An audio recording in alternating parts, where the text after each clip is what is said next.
வணக்கம். இன்று காலையில் நான் நடைபயிற்சிக்காக வந்தேன்.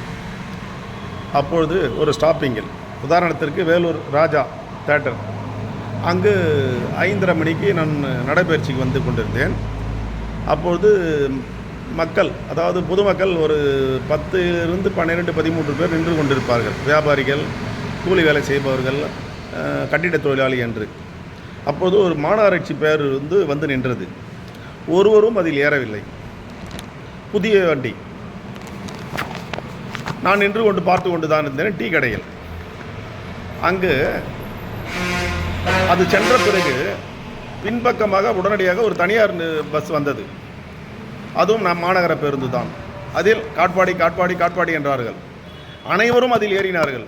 இதற்கு முன்னால் ஏறிய அரசாங்க புது பஸ், புது வண்டி, இப்போது கொள்முதல் செய்யப்பட்ட புதிய பஸ். அந்த பஸ்ஸில் இருக்கக்கூடிய கண்டக்டரும் சரி, அந்த ஓட்டுநரும் சரி, நடத்துனரும் ஓட்டுநரும் சரி, அதில் 1 2 என்று எழுதி வைக்கவில்லை. 1 நம்பர் 2 நம்பர் என்று.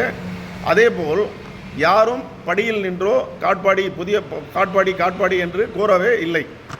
நான் கேட்பதெல்லாம், அரசாங்கம் அரசுக்கு வருவாயை ஈட்டி தந்தால்தான் ஊதியம் வழங்க முடியும், மற்றது நலத்திட்டங்களை ஒதுக்க முடியும். இதற்காக தான் போக்குவரத்து துறை, ரயில்வே துறை, மற்ற அனைத்து துறைகளும் இருக்கிறது.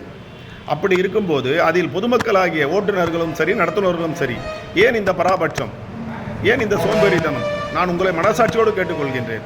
உங்களை ஆணையிடவில்லை. கமிஷனர்களுக்கோ மற்ற போக்குவரத்துறை அமைச்சர்களுக்கோ நான் இதை சொல்லவில்லை.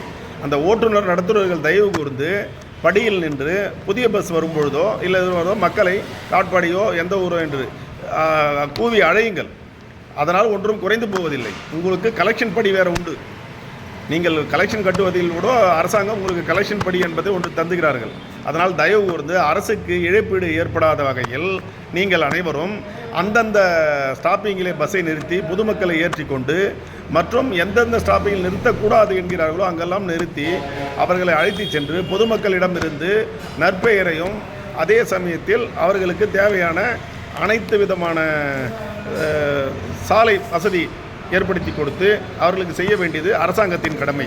எனவே தயவு கூர்ந்து இந்த நடத்துனர்களும் ஓட்டுநர்களும் இனி வரும் காலங்களாவது எங்கு நின்றாலும் அங்கு ஜனங்கள் இருந்தால் எங்கு செல்கிறீர்கள் என்பதை, அந்த பஸ் எங்கு செல்கிறது என்பதை மட்டும் செய்யுங்கள். நீங்கள் எங்கு செல்கிறீர்கள் என்று கேட்பது அநாகரிகமாக இருந்தாலும் நீங்கள் கேளுங்கள். கேட்டு அதன்படி நடந்து அரசாங்கத்திற்கு வருவாய் ஈட்டுங்கள் என்பது எனது கருத்து. நான் பார்க்கும்போது மனவேதனையாக இருக்குது. அரசுக்கு சேர வேண்டிய பணம், மக்களுக்கு சேர வேண்டிய பணம், அந்த வண்டி, புதிய வண்டி, புதிய பஸ்கள் வாங்கப்பட்டு அந்த பஸ்ஸுகள் இப்போது இயக்கப்பட்டு வருகிறது.